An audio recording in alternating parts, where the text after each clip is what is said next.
Okay, so I'm here with the newly crowned lightweight champion of Elite, Shane Hurley from Samson Martial Arts down in Cork. It was a fantastic fight against a fantastic fighter as well, who had a lot of. He was getting a big push. He was getting a big push, and you came in and you stole the show from him. So congratulations on the victory. How do you feel winning the title at Elite in Cork as well? Because there's not many down in the Republic, but to have one on your doorstep, what was that feeling like winning it in Cork? Yeah, so I suppose coming up to the fight, I was trying to play it down a little bit and just treat it like any other fight going in. So I wasn't trying to let the idea that there was a belt on the line or that I was fighting a guy that was highly touted or that it was going to be in front of a home crowd and that I'd have people I know kind of watching me and stuff because I didn't want any of that to kind of get in the way of focusing on the fight. So I just kind of played it down to a take like any other fight. And then that really worked. Like when I got in there, it just felt the same as every other thing. Like, and then at the end, when I got the belt, it was nearly like a surprise or like an extra kind of an added bonus. I didn't really want to think about it leading up to it too much. Like, I just focused on the job that was in front of me there. And the same when it came to the crowd, I didn't want to be in the middle of the fight thinking about like, oh, this person's watching, I better not make a fool of myself here or whatever. So I just tried to take it in my stride, take it like any other fight. And then all that kind of stuff kind of came in afterwards. Then, like, once I got my hand raised, it was nice to be able to meet people after the fight, like, and kind of a lot of people there who would have been supporting me along the way, be able to kind of show my appreciation for that and meet them in person and shake their hand and give them a look at the belt and all that kind of stuff was nice. So it was definitely good to be fighting in Cork, like, and to win the belt in Cork. And like you said, my opponent was getting a bit of a push, and he was actually from Cork as well. So it didn't really feel like I was the home fighter and that I was fighting an away fighter. It kind of felt like he was the home fighter as well. I'm sure he had a lot of local people there to support him too. So the fact that I was fighting someone from Cork that I'm sure had a lot of support with him, I didn't necessarily feel like I was the home fighter against an away guy. It kind of felt like, I don't know, two Cork people going head to head in Cork for a belt. I mean, that's it's a good kind of story for the show and stuff, and I'm sure something that people appreciated in the crowd and stuff. So I was happy with it. It was nice that it was in Cork, though. Yeah, 100%. 100%. And like for someone who's what's that? So that's you're 4-1 now. So that's your fifth fight. For you to be able to like what you said, like block out that noise because a lot of people would get caught in it. There's a belt. Taylor's getting a lot of push. Like a lot of people would put pressure on themselves and not purposely, just subconsciously have the fact that you were able to block that out just shows kind of a maturity level as well. And um, like doing it in Cork, like I said, two Cork lads going against each other. It's not like obviously when you go to Belfast and you fight someone in Belfast, you know who the home fighter is because you've obviously been there yourself. So I wouldn't. It's a mad one, but it's good to have the show in Cork. How did you find the show? The show is great. Like Elite is great. I think it's tough from what I hear. From what I hear from promoters, it's tough to hold events in the Republic of Ireland. There's some additional expenses and just the way the market is and stuff. I don't know if it's to do with the insurance industry and medical costs and all these different things, but it's difficult. And obviously, safe MMA and different things like that. There's just more regulations, more expenses kind of associated with it. So I understand that it's tough to put on shows, but they don't really spare any expenses. They don't cut corners anywhere else to accommodate for that. It's not like they have a low production value or anything like that. I think the show is run well. I like everything about it. Like I like the big cage is something different as well. I think that's the biggest cage in Ireland for regional events. It's a huge cage, which is pretty cool. And then yeah, everything else, I'm happy with how the event is run. I'm comfortable there. But like, if you set up a cage in the dressing room there and I don't know, some warehouse, I'd be happy to fight there too. Like, I'm not one of these guys who needs to be pampered in the dressing room and have the right kind of warm up area and whatever. I'm happy enough with whatever. Once there's somewhere I can get a bit of a stretch in the back and then somewhere where I'm able to go out and fight, that suits me. So I don't need any of these extra additional frills or anything like that. I'll fight wherever. So I'm happy with the setup at Elite though. On Elite, FC1, so the first time I fought an Elite when I fought Ivan Gregic, they also had Jaffa cakes in the back as well. So like some shows there, they'll have like water or like sometimes you get a banana, but they had like a huge stack of Jaffa cakes in the back of the FC1. So I took like two or three sleeves of them on the way out when I was leaving. They were for the fighters, so it wasn't like I was stealing. But they had water bottles and the Jaffa cakes, so that was going the extra mile. That was really good in terms of the setup, something I appreciated on Elite. I don't think they had him this time actually, but they might have him back for the next time I'm fighting on Elite. We'll see. But the Jaff cakes is a big thing. Other than that, dressing room and a cage, that's good. That's all I need in terms of production and setup and all these things. Yeah, so bring back the Jaffa cakes for the next one. We'll put that to Bring back, Barry. yeah, bring back the Jaff cake. Yeah, and like that, it's the biggest cage. It's a UFC size cage, I believe. It's a Yeah, huge expense, and there's a lot of pro shows across Europe that probably wouldn't have that size. I think it's bigger than Cage Warriors, so it's good to get in there because with the smaller cages, obviously you find that like one or two steps, and if you're fighting a wrestler, if you're at like Joe, you can close someone down. If you're a yeah. striker, you're able to have that movement around the big cage as well, which is good. But like we've talked about your last fight, talk to me about why you got into MMA. What brought you in, and what made you choose the gym that you're in?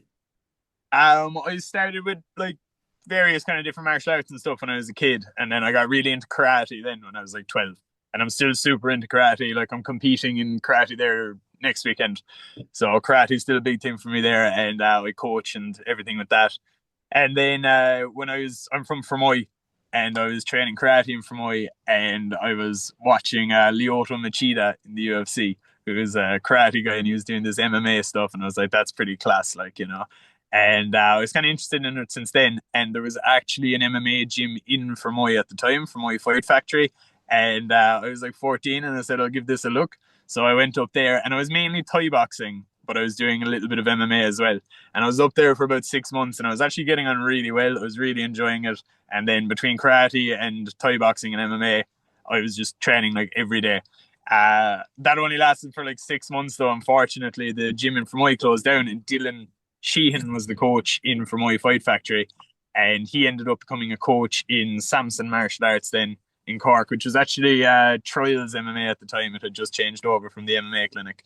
So he started coaching up there, and I was 14, and I just couldn't commute to Cork. Like I couldn't drive.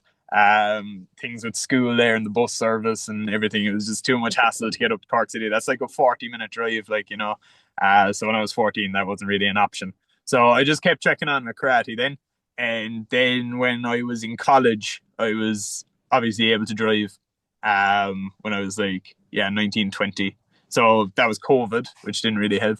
And then in 2021, then when COVID was over, I got back training with Dylan then in Samson Martial Arts. So I did it for a little bit when I was like 14, for like 6 months.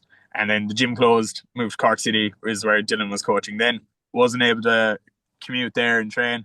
But then when I was 21, then in 2021, I was able to get back training with Dylan.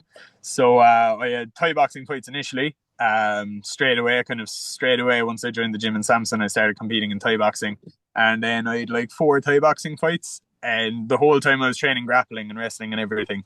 But because I was obviously competing in a striking style, it was difficult to, I don't know, have a Thai boxing fight and then an MMA fight or whatever.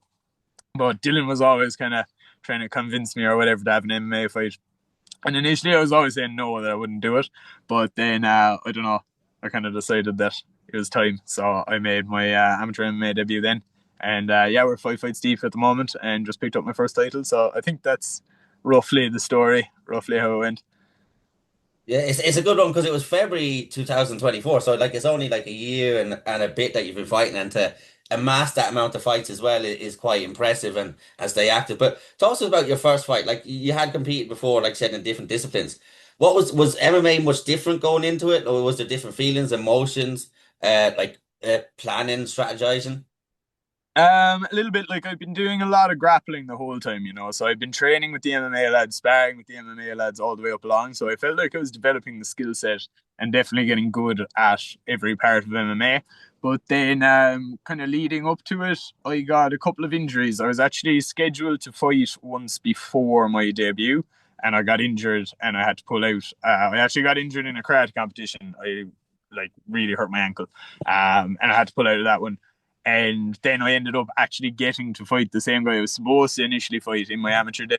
So we at least got to tick that box off. I didn't feel like I took an opportunity away from him. He got to fight me eventually.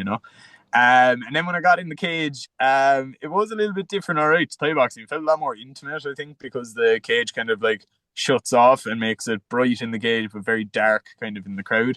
And it doesn't have that Thai music playing or anything either. So I felt very kind of like it's just the two of us and the referee, and there's nothing else going on. And then, yeah, that was kind of it for the most part. Preparation and everything was fairly similar. Like, you just train as hard as your body will allow you to, and you just eat clean, train hard, all that. And then, yeah, when I got into the cage, though, it was a little bit different of a setting, we'll say, like a little bit different of a setting. Yeah, because you see in Thai boxing that in Thai that the coaches do be up on the Yeah. ring. Like that some of them are nearly in the ring sometimes. Yeah, especially at Samson Kieran O'Brien. Like I think I've got a couple of like photographs from a few of my Thai boxing fights where his head is in between the ropes, like, and he's slapping on the canvas and everything. But like that's actually something that I really liked about Thai boxing is it's kind of chaotic. Like people really be getting excited, and anytime you land a big score, like a big kick or something, just the shouts, and the slapping of the canvas, and there's something very atmospheric about Thai boxing. Like it's nice. I like the atmosphere around Thai boxing. I think it actually makes me fight a bit more chaotically as well, though. Like when the music is going and the crowd is slapping the canvas and cheering and everything, I think you just kind of go out a little bit more hectic. Like it feels very chaotic in there. Whereas MMA, you can be a bit more intelligent, a bit more calculated, a bit more cerebral with your approach. And I think some of that actually is to do with like look, it's probably because I'm maturing as a fighter and getting more experience as well, but I'm gonna blame it on the Thai music and the fucking crowds. It is what it is. Yeah. Yeah, I've been to Thai shows as well, and I think Thai is like for striking. It's a fantastic sport. It's a brutal sport but a fantastic one, and I don't think they get enough credit because like you look at MMA and people go they need to be paid more money. Thai make fucking not much at all. It's for the love of it, really. Yeah.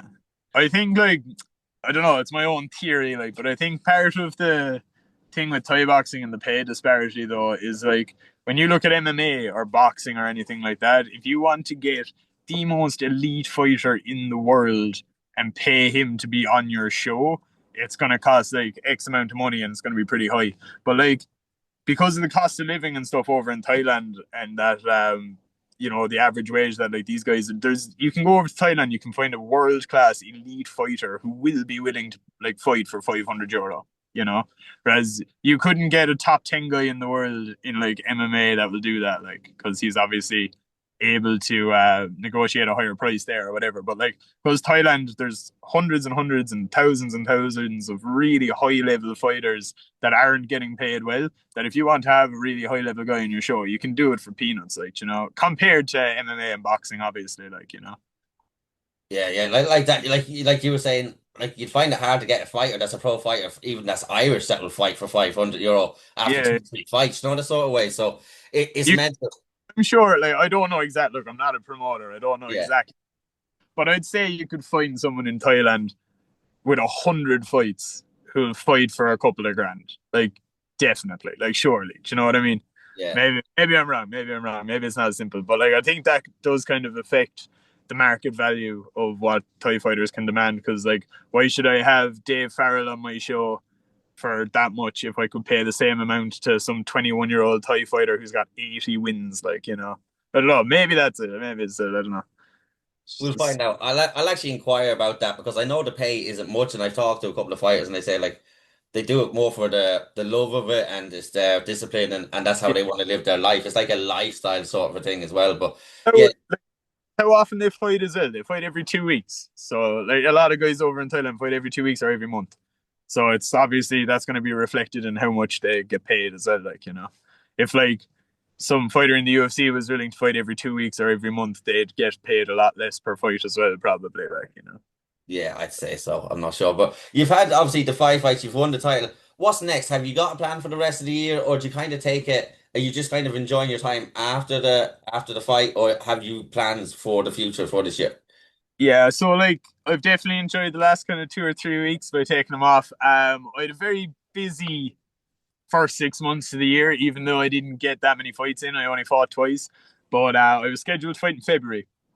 So I was training since Christmas. I did a 2 month camp leading up to a fight in February, and unfortunately the fight fell through and didn't end up happening. So I was supposed to fight on UR at the end of February. So I did my full camp leading up to that.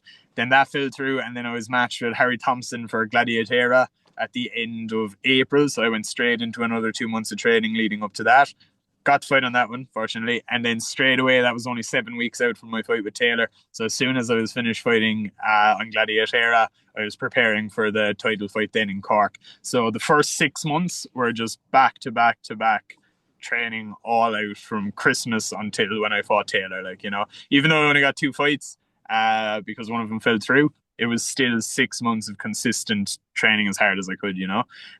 So I said I'd take a couple of weeks off after that. Then I definitely wanted to get in before the end of the year. I was looking October would probably be perfect, and there's a load of shows in October. But unfortunately, my October is actually very busy with things in my personal life. So there's a family wedding on, and there's a couple of other bits and pieces, and it's actually every weekend in October I'm away. I'm busy. I have something on, like, you know. So October doesn't really suit for me, but I'll definitely get in before the end of the year. Maybe something in November or December, but I definitely plan on getting in at least one more time before the end of the year. I was hoping two. It's looking more likely maybe one now, just like I said, with different things going on, events in my personal life that are kind of taking away from my ability to prepare or compete in a fight. So definitely get in before the end of the year again, though. I don't want to rest on my laurels too much. Like, you know, it would be easy to, I don't know, take that belt and then just relax for ages or ride off into the sunset or whatever. But no, I want to get in there again. And the fights are only going to get tougher from here. Like, you know, first couple of fights, you've one or two fights, you can put your name in for a show. Maybe it'll be against a really good guy. Maybe it won't be against a really good guy. But I think once that belt kind of gives you a little bit of a label there, and anybody I'm going to be fighting from now on is going to be good, which is really good. It's a really good thing. Like, it's a good position to be in, and it means there's great fights and great experience up for grabs there in the future. But it also means that I need to be dialed into my preparation and making sure that I'm getting better, so I'm on that level as well, you know. Yeah, 100%. And like what you said there about the training, like people see you for a night, like 15 minutes or whatever, or it will be 15, it'll be 9 minutes for the fight. They don't realize what goes in before that. Like you said, you're 6 months and I've seen what you do, how you train, and it's not easy. Like only 1% of the world can do it or are doing it. So it just shows how difficult it is. And what I liked what you mentioned about the belt is a lot of amateur fighters said to me, "Oh, the amateur belts don't mean much." And I said, "But the thing is with an amateur belt is like you said, you're going to get the best people that'll want to fight you for the belt. So you're going to get the best opponents and get the best experience for yourself because you do have a belt. And that's only going to benefit you, whether you win, lose, or draw, whatever happens. It's only going to help you improve as a fighter going forward. But I think Chaos has a show in November. There's a couple of shows, but it'll be good. Hopefully, I'll get to see you fight in person. I'm going to let you go. I want to thank you so much for your time. Is there anyone to say before you go, or anyone you want to shout out? Just a big thank you to everybody there at Samson Martial Arts and everybody in Fermoy there as well that I train with. I think that's everything. Like, you know, I'm not doing anything particularly special. I'm just showing up, and I'm lucky to have some very special coaches and training partners involved in my life. Like, you know, so a huge shout out to Dylan Sheehan and Kieran O'Brien and all the training partners that I get to work with. Like, I'm very, very fortunate in that way.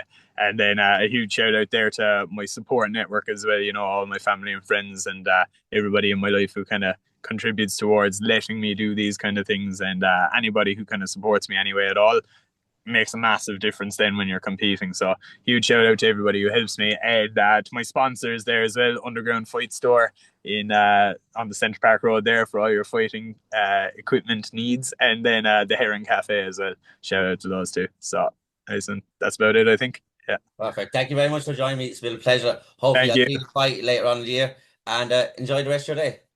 Ideal. Cheers. Thanks very much. Cheers. Thank you.